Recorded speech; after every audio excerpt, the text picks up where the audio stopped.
অন্তর্বর্তী সরকারের অকাল মৃত্যুতে গায়েবানা জানাজা করছে চট্টগ্রাম প্রকৌশল ও প্রযুক্তি বিশ্ববিদ্যালয়ের শিক্ষার্থীরা। যে আন্দোলনরত শিক্ষার্থীরা তারা 3 দফা দাবি নিয়ে যে দাবি নিয়ে তারা আন্দোলন করছিলেন ঢাকা, গাজীপুর এবং সবশেষ আজ চট্টগ্রামে তারা এই আয়োজন করেন। এবং আজকে তারা সেই এই অন্তর্বর্তী সরকারের পক্ষ থেকে কোনো ধরনের সিদ্ধান্ত না আসায় তারা অন্তর্বর্তী সরকারের অকাল মৃত্যুতে তারা এই যে গায়েবানা জানাজা সেই গায়েবানা জানাজা আদায় করছে। এখানে যে অন্তর্বর্তী সরকারের যে চুয়েটের শিক্ষার্থী অর্থাৎ প্রকৌশল শিক্ষার্থীদের যে 3 দফা দাবি, সেই দাবি নিয়ে আসলে সরকারের পক্ষ থেকে কোনো ধরনের আশ্বাস না আসায় এখন তারা সেই অন্তর্বর্তী সরকারের যে দাবি, যে 3 দফা দাবি, সেই দাবির প্রেক্ষিতে কোনো ধরনের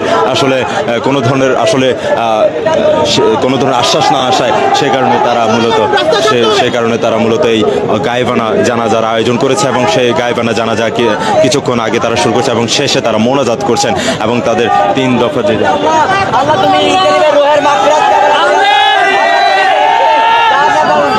ইঞ্জিনিয়ার ভাইদের যারা কোটা বিরোধী আন্দোলন করেছে তারা তাদের উপর টর্চার করেছে, গ্রেনেড শেল মেরেছে, টিয়ার গ্যাস মেরেছে। আমাদের অনেক ভাই আজকে রক্তাক্ত হয়ে গেছে। তার মানে কি ওরা এখন কোন অবস্থায় আছে? তারা কি জীবিত আছে আদৌ? তারা কোনোভাবেই জীবিত নেই, তারা ইতিমধ্যে মৃত্যুবরণ করেছে। আমরা তার গায়েবানা তাদের যাতে হেদায়েত হয়, যাতে তাদের রুহের মাগফিরাত কামনা করছি। যারা তাদের এই দেশটাকে রক্ষা করার জন্য, এই দেশের একটা অন্যতম একটা স্টেক হোল্ডার ইঞ্জিনিয়ার, দেশের যে স্ট্রাকচারাল যে উন্নতি, এটা করার জন্য যেন আল্লাহ তাদেরকে হেদায়েত দেয়। কি এমন হয়েছে যে এইখানে রাস্তা থেকে এত উপরে উঠে লেগেছেন? এখন এটা মব, অথচ এখান থেকে আসিফ নজরুল স্যার উঠলেন না, আসিফ সাহেব উঠলেন না, আমাদের ফজল কবির সারা আমাদের টিচার ছিলেন। আমি শেষ করি, ওনারা রাস্তা থেকে উঠে এসেছেন, আমাদের সহযোদ্ধা ছিলেন। আমাদের সাথে কথা বলতে সমস্যা কি স্যার? 1 সপ্তাহ ধরে এখানে দাঁড় করে রাখছেন, আমাদের কি চাচ্ছেন? আমি বলছি যে আমাদের শুনেন, এখন থেকে ছাত্রদের সাথে ফজল কবির স্যার কি ভয় পাচ্ছেন? এটা ক্লিয়ার বলুন। আসিফ কি ভয় পাচ্ছেন নাকি ওয়েস্টিনে যাইতে হবে আমাদের হাসখাইতে একসাথে? নাকি পুলিশ ওয়েস্টিনে যাবো আমরা হাসখাইতে আসিফের সাথে? আমার কি চাইতেছেন? না আমি একটু শেষ করি। আসিফ কি চাইতেছে ওদের সাথে আমরা হাসখাইতে যাবো ওয়েস্টিনে? আমরা ঢাকা ইউনিভার্সিটি এক ক্যাম্পাসে বড় হয়ে উঠে এসেছি। আমরা বুয়েটে ঢাকা ইউনিভার্সিটি অনার্স মাস্টার্স করেছি। আমরা দিন মজুরি কাম করি। আমরা তাদের রিকোয়েস্ট করলাম যে রুগী আছে, একটা 2টা গাড়ি ছাড়ে না। এরা কি শিক্ষিত হইলো? মানুষের একটা তাকে ধাওয়া লাগে, একটা মনের ভিতরে একটা মানুষের মায়া মমতা ধাওয়া লাগে। এতে হাতবিতে নাই, এটি নাই। এরা দেশ এরা স্বাধীন করছে, স্বাধীন যে সঙ্গে যারা করছে এরা বুঝে স্বাধীন। এরা কি স্বাধীন করছে? এই 2000 1000 লোক মারলে স্বাধীন হয়ে যায়, কোটি হাজার লোক মারছে, স্বাধীন হয়েছে এই সঙ্গে। এটা হলো স্বাধীন। আরে 2000 1000 লোক কি স্বাধীন হয় দেশ? আরে স্বাধীন করতে আছে। বাংলাদেশের গুরুত্বপূর্ণ 146টি ডিপার্টমেন্টের ডিপ্লোমা প্রকৌশলী 12 লক্ষাধিক ছাত্র ছাত্রী যদি রাজপথে নামে, তোমরা পালাবার পথ পাবে না। তাহলে কি ডক্টর ইউনূস মারা গেল? ডক্টর ইউনূস কিংবা অন্তর্বর্তীকালে সরকারের গায়েবী জানাজার নামাজ পর্যন্ত আদায় করে ফেলল বুয়েটের শিক্ষার্থীরা, কিংবা তাদের যেই 3 দফা দাবি সেটাকে কেন্দ্র করেই মানা হয়নি। আর উল্টো দিকে ডক্টর ইউনূসের অকাল মৃত্যু, আসলে অকাল মৃত্যু বলে ভুল বলা হবে। তার যথেষ্ট বয়স হয়েছে, ইভেন তিনি মারা পর্যন্ত গেলেন। আর তার মারা যাওয়াকে কেন্দ্র করে জানাজার নামাজ পর্যন্ত আদায় করা হলো এই অন্তর্বর্তীকালে সরকারের মৃত্যুকে কেন্দ্র করে। আপনারা শুরুতেই সাধারণ শিক্ষার্থীদের, সাধারণ পথযাত্রীর, জনগণের সকলেরই আপনারা মন্তব্য শুনলেন। বর্তমান এই অন্তর্বর্তীকালে সরকার 1 দফা সরকারে যে তারা পরিণত হয়েছে, এটা কিন্তু আর প্রকাশ করা লাগবে না।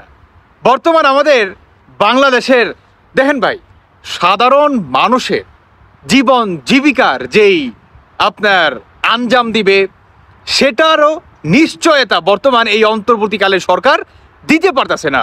আর এর থেকেও লজ্জাজনক এই অন্তর্বর্তীকালে সরকারের জন্য জানেন কি?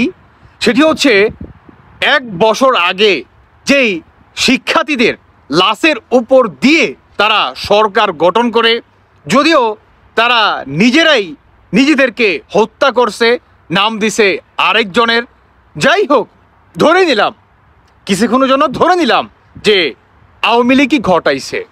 তো আওয়ামী লীগ যদি এটা ঘটাই থাকে, ঠিক 1 বছর গেতে না গেতেই কেন এই অন্তর্বর্তীকালে সরকারের গায়েবী জানাজার নামাজ পড়তে হবে, বা কেনই বা এই সরকারকে এক দফা দাবি জানাবে যে এই সরকারকে আমরা আর দেখতে চাই না, এই অন্তর্বর্তীকালে সরকারকে পদত্যাগ করতে হবে।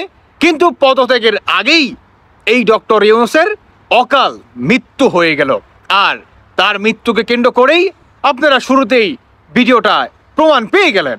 এখন কথা হচ্ছে, মানে এই সরকারের ভিতরে যারা নাকি সার্জিস কন, হাসনাত কন, হান্নান কন, মাসুদ কন, যার কথাই বলেন না কেন, বর্তমান এরা দেখবেন, কিংবা আসিফ সহ যে বাজার আছে, প্রত্যেকের এগেনস্টে বর্তমান এই বুয়েটের শুধু শিক্ষার্থীরা না, তাদের সাথে সবচেয়ে মজার বিষয়, তাদের সাথে বাংলাদেশের সাধারণ জনগণ যারা নাকি দিন মজুর আছে, দিন আনে দিন খায়, তারা পর্যন্ত রাজপথে নেমে আসছে। বিশেষ করে ঢাকা শহরের ভিতরে রিক্সা চালক থেকে শুরু করে, অ্যাম্বুলেন্স ড্রাইভার থেকে শুরু করে আরও যত মানুষ আছে, সবাই বর্তমান একত্র হয়ে এই অন্তর্বর্তীকালের সরকারের গায়েবী যেই আপনার জানাজা নামাজটি, সেটি তো আদায় করেই উল্টো দিকে এই সরকারকে তারা অবৈধ ঘোষণা করে, ইভেন এই সরকারের পতন দাবি জানাচ্ছে। সেনাবাহিনী পর্যন্ত তাদেরকে আটকাতে পারতেছে না, মানে সেনাবাহিনী তাদেরকে আটকাতে যাচ্ছে, কিন্তু সেনাবাহিনীও তাদের কাছে হার মেনে রাজপথ থেকে চলে যাচ্ছে।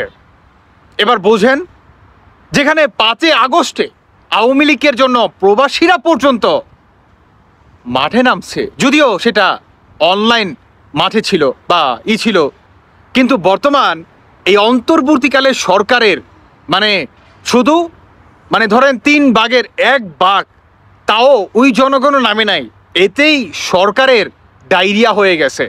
আর যদি প্রবাসীরা বাহিনী চান্স রেমিটেন্স শাটডাউন করে দেয়, বা প্রবাসীদের তো এয়ারপোর্টে কতটুকু সুযোগ সুবিধা সিঙ্গার আর পুরীর প্রবাসীদের জন্য, মানে কতটুকু অপমান করতে হয় প্রবাসীদেরকে, সেটা আসিফ নজরুল গায়েবী মন্ত্রী খুব ভালোভাবেই জানে। থাক সেসব কথা, তবে সবচেয়ে মজার বিষয় হচ্ছে এইটি যে যাদের হাত ধরে এই সরকার গঠন করে অন্তর্বর্তী, তাই না, আজকে তারাই গায়েবী জানাজার নামাজ আদায় করতেছে ডক্টর ইউনূসের মৃত্যুকে কেন্দ্র করে।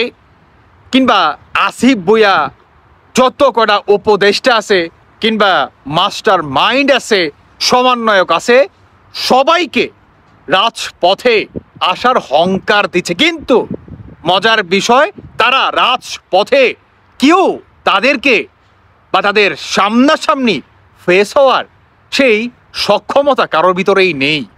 আসলে না থাকাটাই স্বাভাবিক, কারণ তারা তো কোঠার নামে চালাইছে মব জাস্টিস, তারা কোঠার নামে চালাইছে সন্ত্রাসী, তারা কোঠার নামে রাজত্ব করছে, তাদের ফ্যামিলিগত রাজত্ব, ব্যাংক ব্যালেন্সের রাজত্ব, চাঁদাবাজির রাজত্ব, ইভেন সাধারণ শিক্ষার্থীদের লাশের উপর দিয়ে কিভাবে কোটি কোটি টাকা উপার্জন করা যায়, তারা চালাইছে এই ধরনের রাজত্ব। জুলাই মাসকে কেন্দ্র করে কিংবা আগস্ট মাসে কি কেন্দ্র করে যত সাধারণ পরিবারের শিক্ষার্থীরা আছে, তারা বর্তমান এখন পর্যন্ত বিনা চিকিৎসার অভাবে প্রতিনিয়ত হসপিটালের সেই বেডে বৈশা বা শুয়া তারা চিৎকার করতেছে, তাদের দেখার কোনো মানুষ নাই। আর উল্টো দিকে বর্তমান এই হচ্ছে আর কি দেশের অবস্থা। যাই হোক, খুব ভালো লাগলো যে অন্তর্বর্তীকালে সরকারের অকাল মৃত্যুতে গায়েবী জানাজার নামাজ আদায়, আর এই সরকারের পতনের জন্য এক দফা এক দাবি অন্তর্বর্তীকালের সরকারের পতনের। সবচেয়ে মজার বিষয় হচ্ছে এইটি, দেখা যাক যেখানে সেনাবাহিনী পর্যন্ত রিটার্ন গেলেন, ইভেন সাধারণ জনগণও পর্যন্ত তাদের কাতারে চলে আসছে। কারণ জনগণ ভাই ভালো নাই, যারা নাকি দিন মজুর, দিন আনে দিন খায়, তারা বর্তমান তাদের পরিবার প্রিয়জনকে চালাতে পারতেছে না, তাদের পরিবারের মুখে দুমুঠো খাবার পর্যন্ত দিতে পারতেছে না বাংলাদেশের সাধারণ জনগণ। আর এটাকে কেন্দ্র করেই সবাই এক দফা দাবি জানায়, ইভেন রাজপথে নেমে আসে। দেখা যাক আন্দোলনটা আরো জোরালো হবে, অন্তর্বর্তী সরকারের এখানেই মৃত্যু হয়ে যাবে। দর্শক বন্ধুরা, বাকিটা আপনাদের ব্যক্তিগত মতামত অবশ্যই জানিয়ে যাবেন। ভালো থাকুন সবাই। আল্লাহ হাফেজ, আসসালামু আলাইকুম।